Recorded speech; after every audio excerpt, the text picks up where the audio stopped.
Salut tout le monde, on se retrouve aujourd'hui pour un autre épisode de Party Pyjama. Si jamais vous n'êtes pas familière avec le concept, je vous invite fortement à aller regarder la première vidéo que j'ai fait de ce thème. Donc je mets le lien en barre d'informations. Et si vous êtes familière avec le concept, vous allez remarquer que la structure va différer un petit peu dans l'habitude aujourd'hui. Vous allez comprendre pourquoi à la suite de la vidéo. Donc dans cet épisode, on va parler de mes youtubeurs préférés, de YouTube en général, ainsi que de mes favoris pour les temps froids. Sur ce, je vous souhaite un bon épisode. Donc ce mois-ci, le thème, l'anecdote et une des questions sont toutes regroupées dans un seul et même sujet parce que j'ai reçu un commentaire de Faraway qui est une youtubeuse sur YouTube que au passage j'adore vraiment beaucoup, donc vous pouvez aller voir sa chaîne.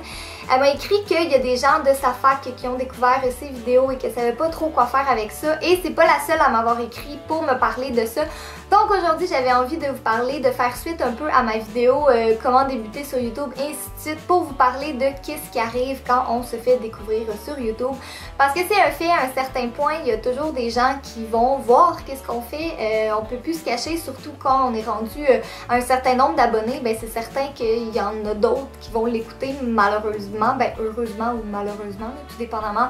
Je sais qu'il y en a des filles qui m'écrivent puis qui me disent qu'ils sont énormément angoissées à l'idée que quelqu'un découvre leurs vidéos, que leurs amis, que des gens de leur école le découvrent, et c'est de ça que j'avais envie de vous parler aujourd'hui, et ce qui va m'amener à vous raconter ma petite anecdote en premier. Donc c'est aussi par rapport à YouTube. En fait, moi quand j'ai commencé à faire des vidéos, il y avait ma famille qui le savait et c'était tout. J'avais une de mes amies, Josiane aussi, que elle savait, mais c'était vraiment là un secret d'état, c'était super bien gardé. Et ben là j'avais commencé à mon premier emploi et je sais pas comment c'est arrivé, mais un soir on était à un souper de travail, donc notre souper de Noël, et il y a un de mes gérants qui m'a regardé et qui m'a dit: bon Catherine, quelle chronique tu vas nous faire ce soir? Puis j'étais pas trop certaine de quoi il parlait, et finalement je me suis rendu compte que mon gérant avait regardé mes vidéos et j'étais super mal à l'aise, j'étais vraiment gênée parce que c'était la première fois non seulement qu'on me découvrait, mais ensuite c'était mon gérant qui parlait de ça. Puis finalement je veux dire, j'ai eu une super bonne réponse par rapport à ça aussi. J'avais peut-être autour de 1000 abonnés dans le coin quand ils m'ont découvert, puis ils ont eu vraiment une super bonne réaction, puis ils trouvaient ça le fun qu'est-ce que je faisais, donc ça m'a comme un petit peu désangoissée par rapport à ça, parce que entendons-nous, c'est quand même relativement gênant quand quelqu'un me découvre, mais quand c'était patron en plus, là, oh, j'étais tellement mal à l'aise, là, je pense que ça se décrit même pas. Donc c'est resté comme ça, je veux dire, on n'en a pas nécessairement reparlé après, puis tu sais, je m'entendais super bien avec mes gérants, fait que ça a super bien fini, là, c'était vraiment pas ça le problème. Et peut-être 3 ou 4 mois après, j'étais à l'école, tout bonnement, j'étais au cégep.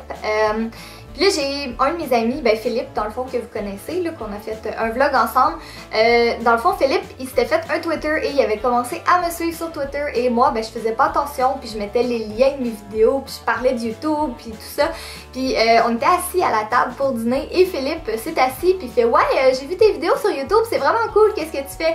Et moi, j'hésitais entre être contente ou me rouler en petite boule et me cacher en dessous de la table, parce qu'il y avait vraiment plein de nos amis autour de la table. Donc évidemment la réaction a été instantanée: ah oui, tu fais des vidéos, ah oui, de quoi tu parles, où est-ce que je peux aller voir ça, et ainsi de suite. Fait que là c'était là pour moi la fin du monde, mais encore là je veux dire, j'ai eu une super bonne réponse par rapport à ça, puis je le sais que mes amis regardent mes vidéos.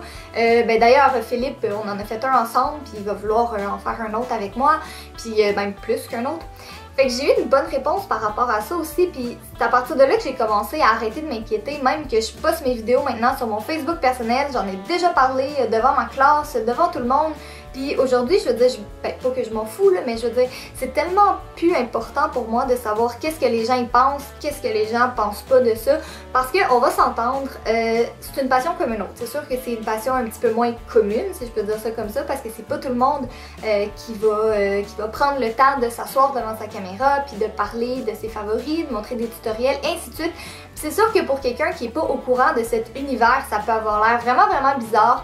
Donc le premier conseil que j'ai à vous donner, ce serait de vous foutre comme de l'an 40 de la vie des autres. Parce que peu importe qu'est-ce qu'ils pensent, peu importe qu'est-ce qu'ils vont raconter à tout le monde, si vous êtes heureuse de ce que vous faites, si vous aimez ce que vous faites, ben vous n'avez absolument pas à vous sentir mal à l'aise, vous sentir gêné, vous sentir intimidé, et ainsi de suite. Par ailleurs, jamais, au grand jamais, si jamais vous vous faites découvrir, ça fait comme beaucoup de jamais dans la même phrase, si vous vous faites découvrir à l'école par des gens que vous aimez peut-être pas nécessairement ou peu importe, s'il vous plaît, ne supprimez pas votre chaîne, supprimez pas vos vidéos, mettez pas toutes vos vidéos en privé parce que c'est ça qu'ils veulent, puis ils vont avoir gagné. Leur but c'est de vous embarrasser, c'est de vous mettre mal à l'aise face à ça, puis s'ils font ça, ben je veux dire, je les prends un peu en pitié parce que sincèrement c'est vraiment pathétique de faire ça.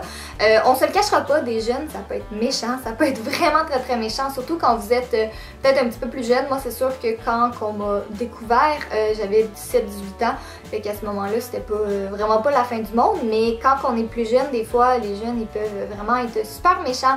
Fait qu'à ce moment-là c'est vraiment d'ignorer la critique puis de surtout continuer à faire ce que vous faites. Je dis pas non plus de faire comme 4 vidéos par semaine puis de dire en tout cas il y a des gens qui m'ont découvert puis je m'en fous totalement de ce qu'ils disent. Faites juste continuez à faire ce que vous faites, ignorez-les, ignorez la critique, ignorez n'importe quoi de ce qu'ils vont vous dire parce que sérieusement, ceux qui vont rire de vous, c'est vraiment les pires, honnêtement. C'est dans le fond, c'est eux qui ont rien à faire parce que moi je sais qu'il y a des filles qui m'ont écrit pour me dire il y en a qui me disent que j'ai rien à faire, de me trouver une vie, ainsi de suite. Ben franchement, si eux ils regardent vos vidéos pour rire de vous, ben ils n'ont pas vraiment grand chose à faire non plus parce qu'honnêtement c'est franchement pathétique de rire des gens puis c'est moi qui les prends en pitié. Limite c'est vous qui devriez rire de eux d'avoir si peu de choses constructives à faire de leur vie.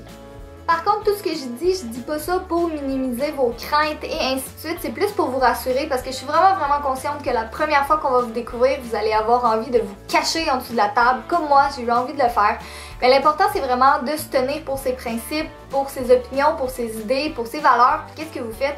Vous n'avez pas à vous sentir rabaissé, vous n'avez pas à vous sentir dénigré et ainsi de suite. Puis si les gens ils le font, ben il va falloir apprendre à leur répondre ou juste tout simplement à les ignorer parce que vous n'allez pas arrêter ce que vous faites parce qu'il y a des gens qui apprécient pas ou des gens qui aiment pas ça ou peu importe. C'est sûr que dans la vie, on peut vraiment pas plaire à tout le monde puis c'est vraiment plus difficile quand que c'est ton école au complet qui le sait, mais je veux dire, c'est tellement rendu une grosse communauté faire des vidéos sur YouTube. Je veux dire, ça paraît pas comme ça. Au Québec, on en a peut-être un petit peu moins, mais vraiment de plus en plus, ça commence vraiment là à... il y a de plus en plus de filles qui font des vidéos, il y a de plus en plus de filles que ça fonctionne. Je sais qu'en Europe, c'est vraiment là un super gros phénomène, en France notamment. Je sais que c'est vraiment là quelque chose de vraiment énorme. Au Québec, ça s'en vient. Mais c'est vraiment une grosse communauté, puis les gens peut-être qui pensent que vous êtes toute seule à faire ça et ainsi de suite. Mais moi au début c'est ça que je leur disais, que j'étais vraiment pas la seule à faire ça, puis que j'avais plein d'amis qui en font des vidéos aussi, puis que je me suis fait d'ailleurs plein d'amis, notamment à cause de mes vidéos que je connaissais pas, puis que j'aurais jamais connu si c'était pas de ça. Puis des super belles rencontres, des gens à qui, je veux dire, je me vois pas ne pas parler aujourd'hui, donc ça apporte vraiment beaucoup plus que ce que les gens y pensent. Fait que c'est pas mal ça les conseils que j'avais à vous donner honnêtement. Le plus important je pense c'est vraiment juste de les ignorer, de laisser passer ça, puis à un certain point si les gens ils voient que la critique ne vous atteint pas, ben ils vont finir par s'en foutre parce que le but des gens quand ils vous font des mauvais commentaires ainsi de suite, c'est vraiment de vous atteindre le plus profondément. Ils veulent vous déranger, ils veulent être méchants avec vous, puis si ça fonctionne, si vous vous fâchez, si vous supprimez vos vidéos ou ainsi de suite, ben c'est certain qu'ils vont continuer parce que vous embarquez dans leur jeu. Fait que ça fait une roue qui tourne, une roue sans fin, mais si vous les ignorez, vous continuez à faire vos choses tranquillement, ben ils vont finir par se tanner, ils vont finir par vous ignorer, puis à un certain point, je veux dire, on s'en fout de l'opinion des gens, honnêtement. On n'en a rien à foutre, puis s'ils aiment pas ce que vous faites, ben c'est bien tant pis pour vous. Puis si c'est vos amis qui vous critiquent, ou qui rient de vous, ou peu importe, ben désolé, mais je reverrai certainement mon choix d'amis parce que des amis c'est censé être là pour vous supporter, non pour vous rabaisser et pour rire de vous.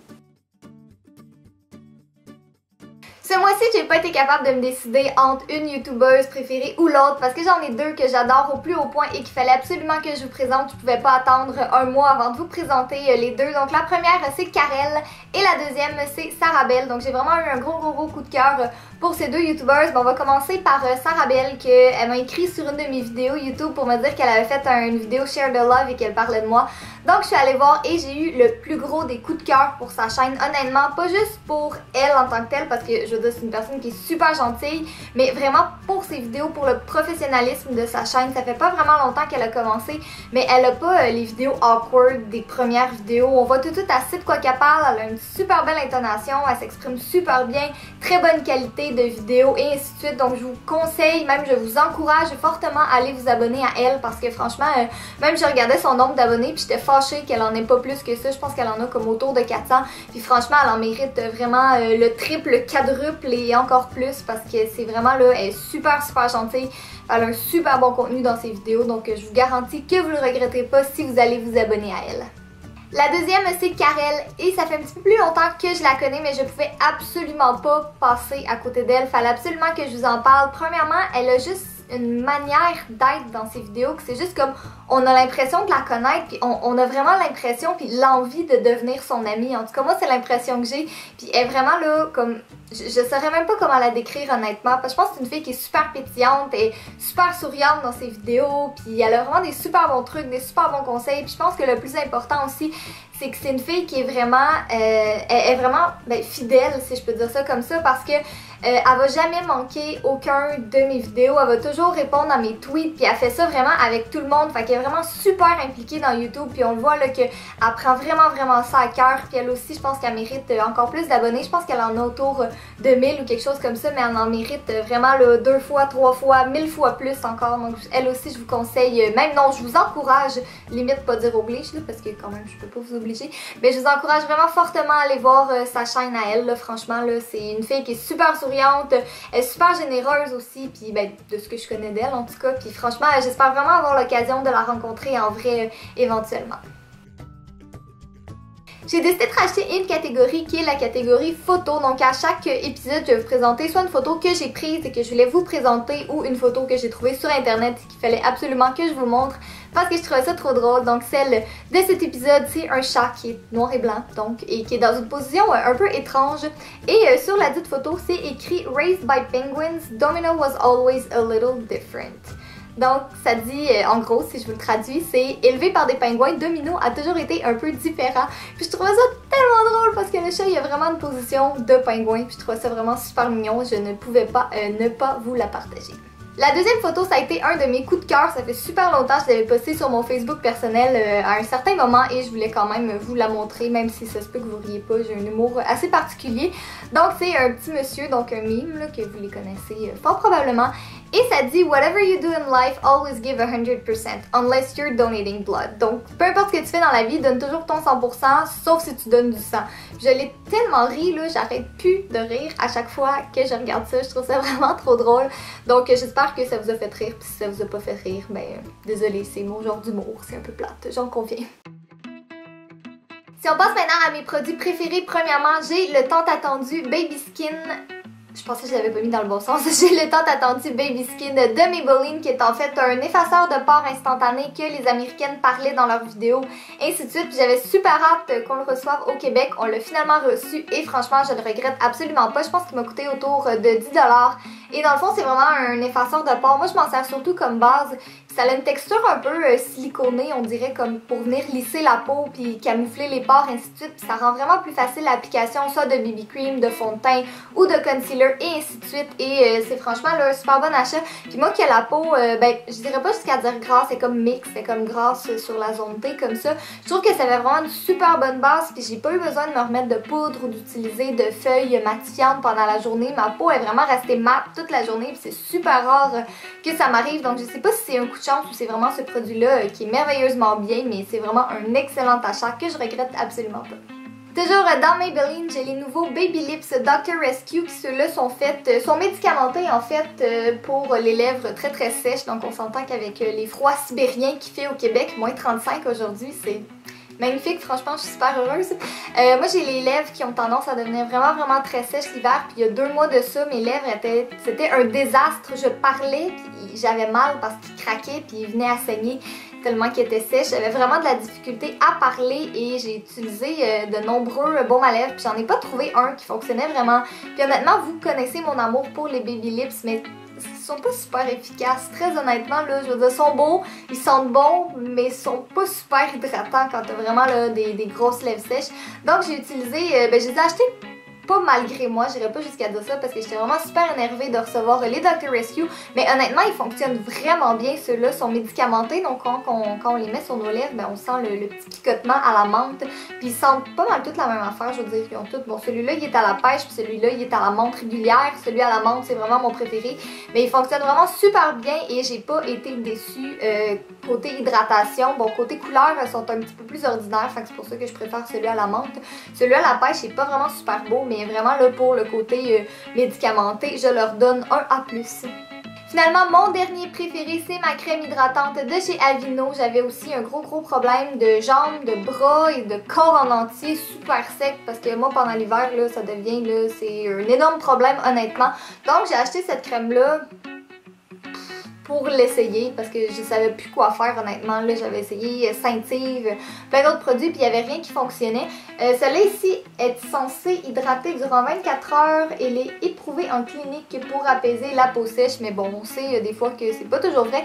Mais j'ai été agréablement surprise de ça aussi. Premièrement, elle est non parfumée, donc quelqu'un qui aime pas les crèmes parfumées, ben celle-là, elle est non parfumée. Elle est pas trop grasse non plus, donc on peut en appliquer vraiment beaucoup. Puis elle va pénétrer super bien dans la peau, puis elle va pas laisser de fini-gras dégueu. On peut remettre tout de suite nos pantalons après ou nos pantalons de pyjama et ainsi de suite. Donc moi j'en applique à tous les soirs avant de me coucher et ça a vraiment fait des miracles. Mes jambes sont vraiment là, je dirais 2 à 3 fois moins sèches qu'elles l'étaient avant.